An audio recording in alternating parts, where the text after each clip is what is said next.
Hey, I'm Helen, and today's class is a 10-minute mobility and strength workout for the hips. We need both those elements to have healthy hips as we get older. We need strength, but we also need to have a range of motion in the joints. The format today will be 10 exercises of 1 minute movement each, with a 15-second break in between where I'll demonstrate the next move. I'm going to work out in bare feet because I always do. Have a nice stable flat surface and some space to move around in. And you will need one prop today, which is a chair, something you can use to help you with your balance. So when you've got your chair, you've got your bare feet, you've got your space, we will begin.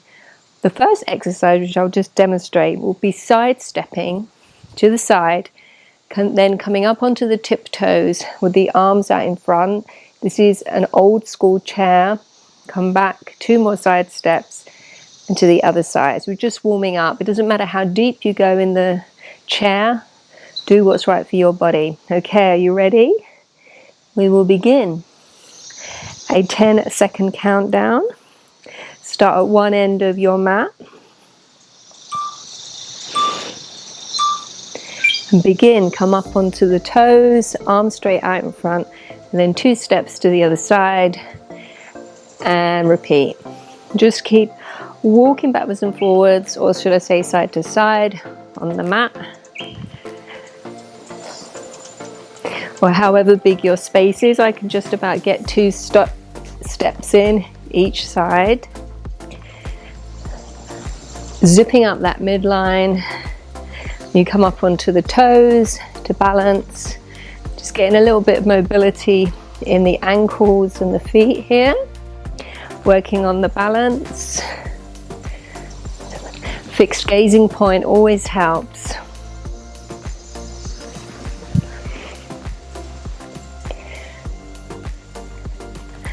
Ten more seconds.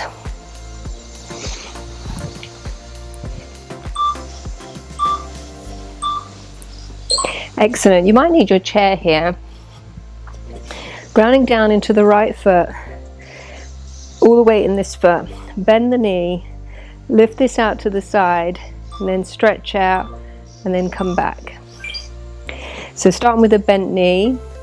Lifting directly out to the side. Lengthen the leg. Bend it. Then come back. Trying to keep the pelvis neutral so it doesn't hitch up on this side. Feeling the length in the hamstring as you extend. You can have a micro bending this standing leg so you don't lock out the joint. It keeps a bit of muscle engagement here. Shoulders are down the back. Crown is to the sky. Really feeling it in the outer thigh. Just working on these abductor muscles, which are great for the hips and for the knees.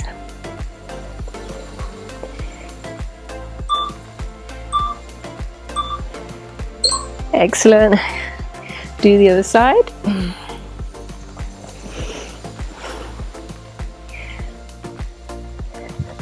Grounding down into that left foot this time, bending the right knee. And then lift to the side, extend out, and come back in. There's no rush to do this at a speed. A mindful movement, focusing on those muscles, on the engagement, trying to keep this hip from hitching up, so the movement is coming from the femur bone in the hip socket.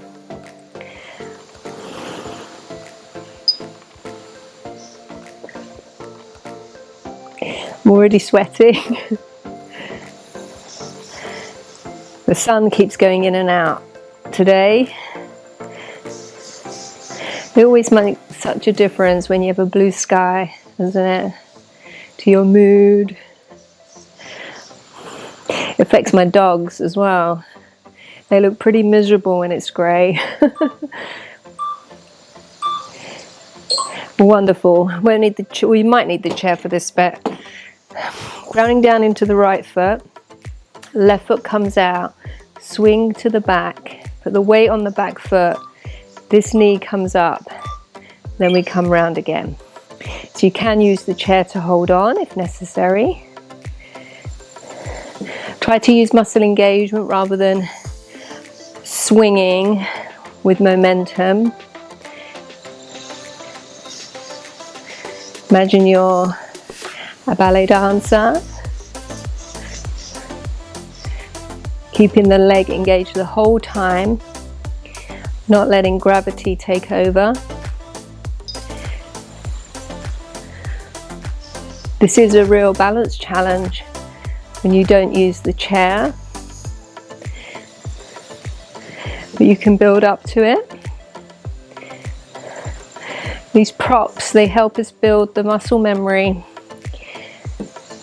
and the confidence, and then over time, maybe we don't need them. Excellent, shake it out. Get ready for the other side.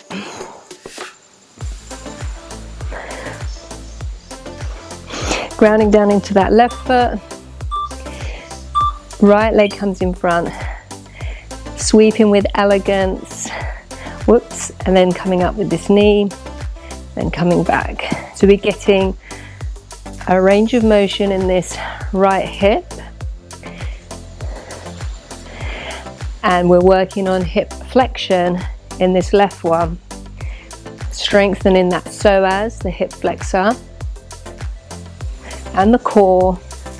And of course, when we swing the leg round, or sweeping should I say, and it's throwing off our balance, we're activating all these little stabilizing muscles that work really hard to keep us upright.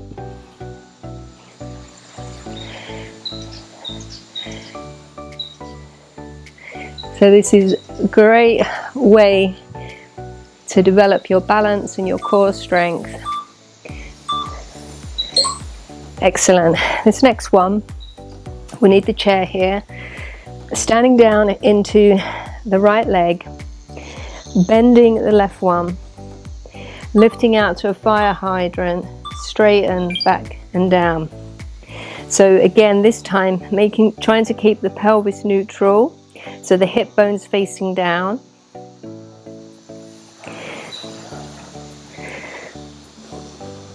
And so this is similar to what we did standing at the start, just a little bit of a different angle. Often do this on the hands and knees, but sometimes if you have sensitive knees, it doesn't feel that good. So when we change it to a standing movement, it's accessible for more people. Trying to keep the back straight, engaging the front spine to support the lower back. Not dumping all the weight into the hands.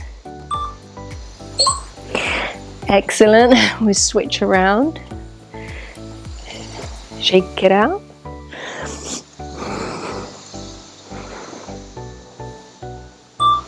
Grounding down into the left foot. And this right leg comes out, extend and back. So thinking about trying to keep the hip points facing down. The front spine is engaged. The spine is straight. Shoulders are down the back. There's a lot going on. But this is great for lifting the hip out to the side, working on that range of motion, the mobility, and also strengthening as well.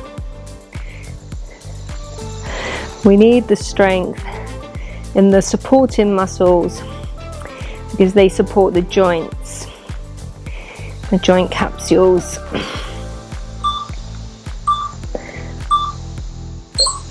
Won't need the chair for this one.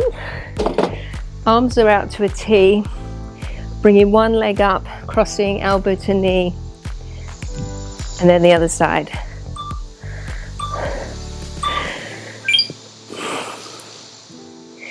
So using the muscle to lower the leg and not gravity. Keeping the shoulders down the back. Keeping the trapezius relaxed. Gazing maybe at one point. If it's not accessible for you to get the elbow to the knee, then that's fine. If you're here, build up to it as you develop core strength.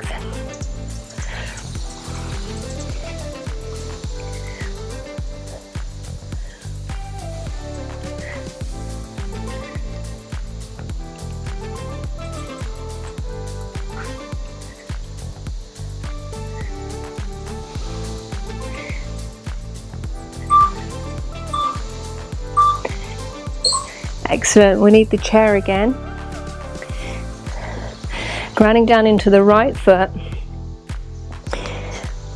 Left leg comes behind, lifting up, then maybe onto tiptoes and down. So when you do this, don't arch the lower back. Keep this area stable. Imagine you're lifting from the inner thigh. You're not dumping all the way into the arms. And if you want to really go for it, you can keep this bottom heel up the whole time. So it may take you a little bit of adjustment to work out the position of the hands and the back. Shoulders are relaxed. Lifting from that inner thigh, really feeling the glute activate. This is hip extension. So working on these hip extenders here. And release. That's pretty, burns your leg out when you've got the heel lifted the whole time. Set up for the second side. And begin. Whoops. So an extension, then a heel lift and down. The more forward your body comes, the more you'll be able to lift the back leg.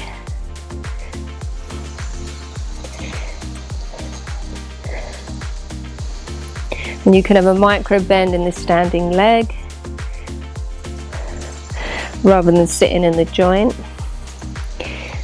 And you can also keep the heel up the whole time.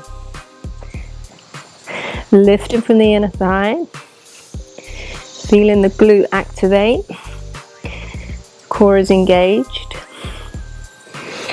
front spine activated, shoulders are relaxed, the jaw is relaxed. And that was it.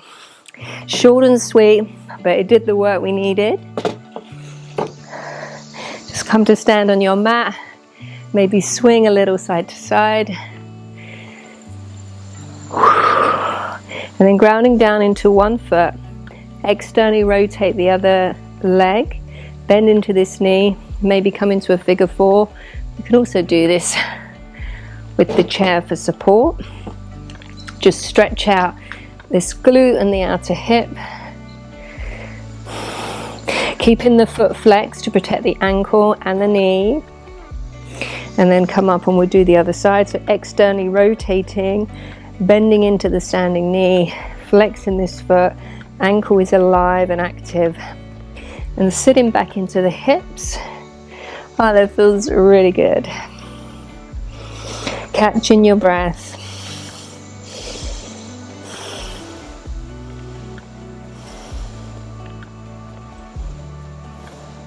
And then come back up, get rid of the chair, be a full body stretch, inhale, tall mountain, full stretch, and then release down. Well done. I will link a more in-depth lower body stretching video underneath if you want to do a little bit more, but well done. Just, what was that, 10 minutes, just over 10 minutes, and got some strength in our hips, some mobility, our blood pumping, and feeling good all over. Thank you for joining me, and I hope to see you again soon.